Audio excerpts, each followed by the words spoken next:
E aí galera, tudo bem com vocês? Muito prazer, meu nome é Renato Palmeira.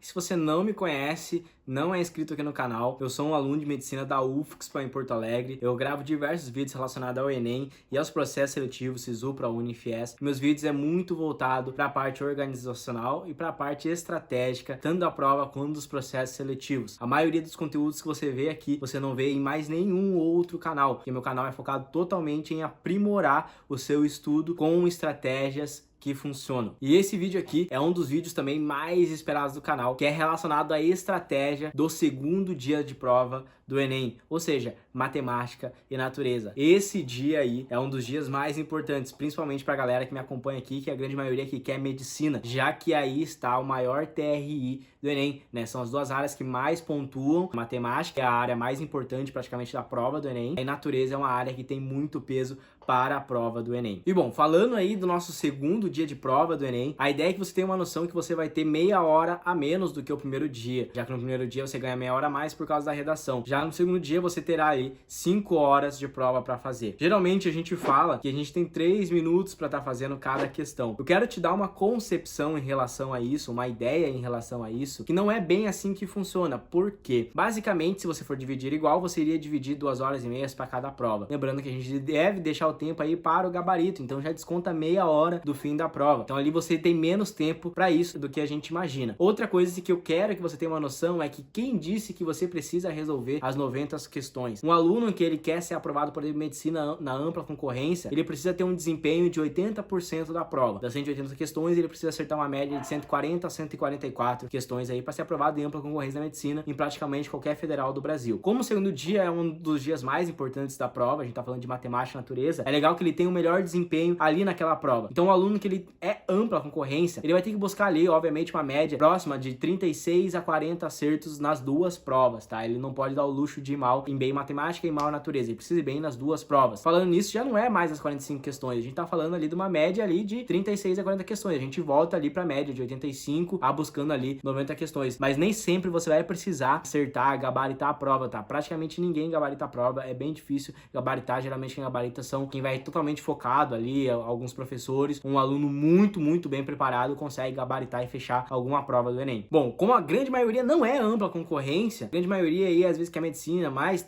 concorre na modalidade das cotas ou qualquer outro curso, você não precisa nem acertar próximo a 40 acertos, você precisa estar na média ali mais ou menos dos 30 acertos, né, de 30 a 35, alguns de 25 a 30 acertos em cada área, tanto em matemática quanto em natureza. Ou seja, você não precisa se preocupar em fazer 45 questões, você precisa acertar 30. Você precisa acertar 30, você precisa fazer 30 e acertar as 30. Obviamente, a gente vai colocar uma média sempre a mais, né, de 4, 5, 6 acertos acima. Então, às vezes você quer acertar 30, você vai ter que garantir ali fazendo umas 35 questões, sabendo que você pode ter uma margem de erro ali durante a prova. Por isso, você consegue já ganhar um tempo e já vai com a sua mente muito mais preparada para a prova do Enem. Falando desse segundo dia, eu recomendo para todo mundo, e era o que eu fazia, eu sempre começava pela prova de matemática, justamente porque é a prova que tem maior nota TRI. Valoriza demais, cada acerto de matemática faz você subir muito o seu TRI, você consegue garantir uma pontuação gigantesca aí na prova. Obviamente, se você tiver uma ótima coerência, tá? Então eu recomendo para todo mundo aí colocar a matemática como a primeira prova que você vai fazer. Até porque, eu sempre falo, o início da prova é o momento que você tá, às vezes, ali mais concentrado, você tá descansado, seu cérebro ali tá descansado e você consegue ter mais atenção e ter um melhor desempenho. Conforme o tempo vai passando, você vai ficando exausto, você vai ficando entediado e a tendência é você cair em mais pegadinhas e errar mais questões. Então eu preferia errar mais questões, por exemplo, em natureza, por exemplo, física, do que errar questões ali fáceis da prova de matemática. Falando da prova de matemática, é legal que você já tenha uma boa noção de como é o seu desempenho na prova de matemática. E a prova de matemática ela é dividida em questões fáceis, médias e difíceis. A gente vai ter ali em média umas 20 questões fáceis, umas 15 questões médias e em média umas 10 questões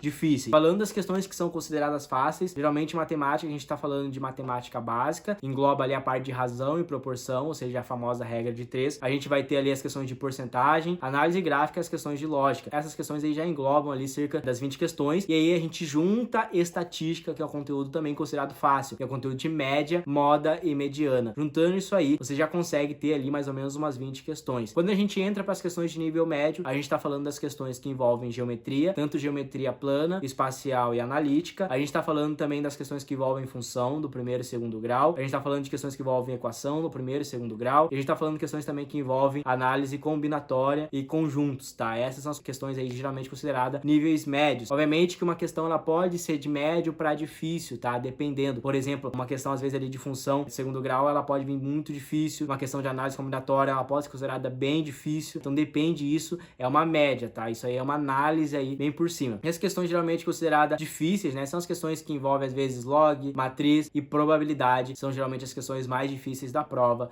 do Enem. Então assim, são geralmente as questões que você deve ter alguma atenção. Em relação à estratégia para a prova de matemática, que eu passo para a grande maioria dos alunos, principalmente os meus alunos da mentoria. Se você não sabe, eu tenho uma mentoria voltada para o Enem. Eu passo uma classificação da prova. E o aluno ele deve ir pulando as questões conforme ele classifica aquelas questões entre fácil, médio e difícil. A ideia é que você faça todas as fáceis primeiro. Toda vez que você identificar uma questão como média, você vai pular. Você vai tentar fazer primeiro as fáceis. E questão difícil também você vai pular. Só que nesse momento de pular, você vai sempre classificando a questão. Então abriu a prova, você dá uma olhada da primeira até a última questão da prova de matemática. Vai dar uma olhada por cima bem rápido. Isso não vai levar mais que 3 minutos para você dar uma olhada em todas as questões. Isso vai servir para você se localizar durante a prova. Por quê? Às vezes tem prova diferente, a prova azul da prova amarela, e a prova é dividida em folhas. Então a folha da prova azul pode estar no início, na prova amarela pode estar no final. Se você faz as questões por ordem, você pode dar o azar das primeiras questões da sua prova serem as questões mais difíceis da prova, né? E é por isso que eu falo para você ir pulando e ter uma noção. Quando você olha a prova toda, você pode enxergar lá no final da prova 3, 4, 5 questões que eram bem fáceis, e aí durante você vai fazendo a prova, você não vai sentir aí tão incomodado em estar pulando essas questões, porque você quer chegar logo nas questões fáceis que estão lá no final. Então nesse momento, você vai fazendo a prova, bater o olho numa questão. Quando você bate o olho, você vai classificar: poxa, essa questão aqui é uma questão de gráfico, uma questão de regra de 3 de porcentagem, nível fácil, tento resolver. A ideia é que você resolva essa questão em média ali 3 minutos. Levou mais que 3 minutos para resolver uma questão, você vai pular, tá? Porque geralmente você não sabe resolver a questão ou tá em muita dúvida. Se você sabe resolver, você não leva mais que 3 minutos para fazer uma questão, a não ser que ela tenha muito cálculo. E aí é o caso de ser uma questão nível médio. Se a questão ela tem muito cálculo, e é isso que eu quero que vocês tenham uma noção, ela vai ser considerada nível médio, porque você vai ter que ter um bom raciocínio nela. E é por isso que é legal que você pule. Então uma questão fácil leva em média 2, 3 minutos. Uma questão de nível médio você vai levar ali cerca de 10 minutos para estar resolvendo, 10, 15 minutos. Uma questão muito difícil vai levar também um pouco mais de tempo, mas geralmente você não vai conseguir chegar no resultado dela, a não ser que você tenha aí uma boa bagagem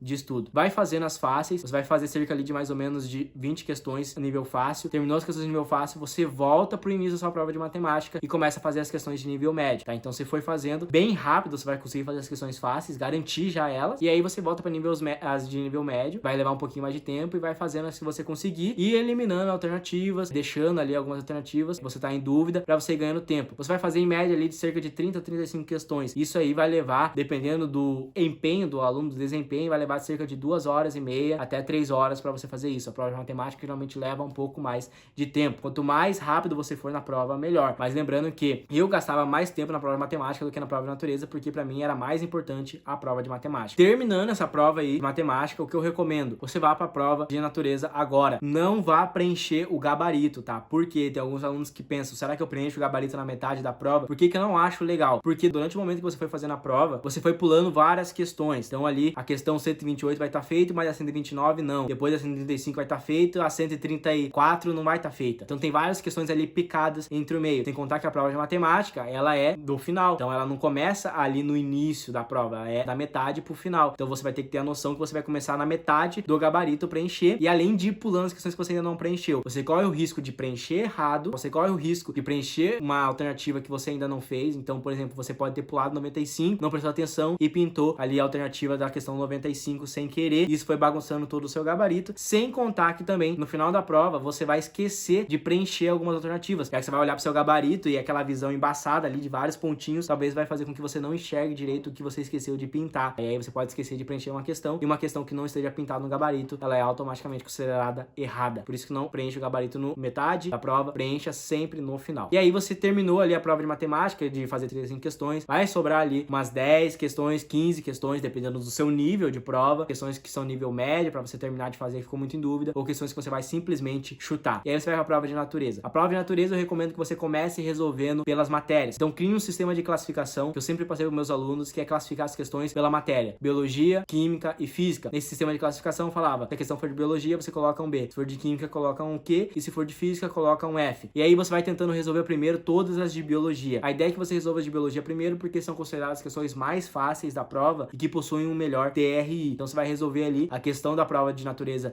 dividida em mais ou menos 15 questões de cada matéria, mas a natureza é muito intercalada. Então tem várias questões que são biologia e química e física. Então isso se mistura muito, então a gente não tem ali um número bem certo de distribuição para cada conteúdo ali da prova do Enem. Então assim, você vai tentando fazer ali todas as questões de biologia para tentar garantir ali pelo menos umas 12 questões de 15 em biologia. A ideia é que você tenha uma média de 12, né, de 10 a 12 questões em biologia para garantir ali uma boa coerência de TRI. E aí após isso você vai para a matéria de sua preferência. Eu gostava de ir para química, depois de biologia e depois para física, porque eu tinha mais facilidade em química, queria garantir mais acertos. Eu deixava para o final as questões de física, que eram as questões que eu tinha mais dificuldade, estaria ali às vezes um pouco mais estressado, cansado, então não teria problema de errar, porque eu já tinha dificuldade e provavelmente já erraria aquelas questões. O que importava, eu já tinha garantido no início da minha prova. Então, repassando a ideia da estratégia, você inicia a sua prova pela matemática, sistema de classificação fácil, médio e difícil, vai fazendo as fáceis, volta, faz as médias, sobrou as que ficou com dúvida e as questões difíceis pro final da prova. Terminou, 30, 35 questões mais ou menos, foi para as sessões de natureza. Fez biologia, fez química, fez física. Sobrou ali também, em média, de 10 a 15 questões que você ficou com dúvida e que sentiu dificuldade. Nesse momento, você volta para matemática para resolver as questões que ficou com dúvida e decidir qual alternativa você vai marcar, e as questões difíceis também. E aí entra o momento da técnica de chute também, para você ir chutando e analisando as alternativas. Qual pode ser a melhor alternativa para você chutar, qual alternativa você menos chutou. Lembra da média lá de 9 questões para cada alternativa da prova. É a mesma coisa, terminou em matemática, você faz em natureza. Lembre-se sempre, uma dica, sempre na questão coloque a alternativa correta bem grande, tá? Não use o sistema de xizinho ali na alternativa, porque você pode se perder nisso. Então resolveu a questão 96, sabe que a letra A, coloca bem grande na questão, letra A. A próxima, 97, é letra D, coloca em cima, letra D. Por quê? Quando você for preencher o gabarito, você vai bater o olho no número da questão e na alternativa você preenche o gabarito muito mais rápido e você não fica com dúvida, porque você riscou muito na questão. Às vezes você marca a B, aí você muda de ideia, vai na D, aí você bota uma seta na D, etc. Não, é muito bagunçado. Coloca em cima bem grande a alternativa para depois preencher o gabarito. Preenchimento de gabarito no final, eu diria mais ou menos uns 30 minutos. Deixa 1 hora pro final para você responder as questões de dúvida, chutar e preencher o gabarito. Falando ali pela média, vai ter mais ou menos umas 2h30, 3 horas para matemática, para natureza 1h30, 2 horas, e aí você tem o final ali para poder fazer o gabarito. Sempre eu falo para vocês, isso aí varia muito, por isso que eu não cravo um horário, isso aí depende do seu treinamento anterior, de como você vinha fazendo todas as suas provas antigas, de como você vinha fazendo os simulados. Essa é a estratégia que eu acho mais coerente pro segundo dia, que geralmente é uma boa estratégia para você ter um bom desempenho, uma boa velocidade de prova. Alguns alunos gostam de intercalar 15 questões, vai intercalando de 15, isso é questão de preferência. Faça aquilo que você já vinha treinando, não tente inventar nada no momento da prova, porque pode dar errado. No mais era isso, boa sorte na prova para vocês, testem isso aí em casa, vê se funciona para vocês, escrevam todo o caminho, o planejamento de prova para vocês, da estratégia. Eu espero que isso tenha sanado algumas dúvidas de vocês. Não se esquece de se inscrever no canal e me seguir lá no Instagram, eu estar recebendo cada vez mais conteúdos de qualidade como esse. Valeu, até a próxima.